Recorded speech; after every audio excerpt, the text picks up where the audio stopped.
बिस्मिल्लाहिर्रहमानिर्रहीम। अस्सलाम वालेकुम नाज़रीन, परदेसी न्यूज़ में खुश आमदीद।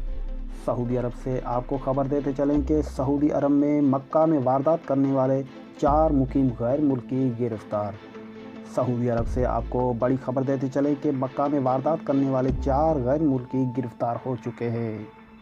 मक्का पुलिस के तर्जुमान ने कहा है कि मुक़द्दस शहर में चोरी की वारदात करने वाले 4 गैर मुल्की गिरफ़्तार किए गए हैं। वारदात करने वाले म्यांमार के हैं। आजल वेबसाइट के मुताबिक पुलिस तर्जुमान ने बताया है कि चारों चोर उम्र के तीसरे अशरे में हैं।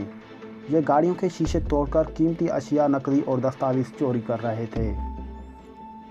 गाड़ियों के मालिकान की शिकायत का नोटिस लेते हुए पुलिस के सरखरासों ने वारदात करने वालों को शनाख्त करके गिरफ़्तार कर लिया गया है।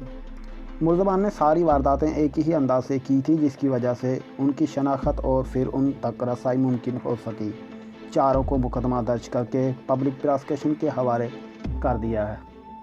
तो दोस्तों, आज की न्यूज़ यही बहुत ख़तरनाक न्यूज़ थी कि मक्का मुकरमा में वारदात करने वाले 4 गैर मुल्की गिरफ़्तार हो चुके हैं। अगर आप इस सऊदी अरब की ख़बरों से बाखबर रहना चाहते हैं तो हमारे चैनल को कर दीजिए सब्सक्राइब। फिर मिलेंगे अगले वीडियो में, तब तक के लिए इजाज़त। अल्लाह निगहबान।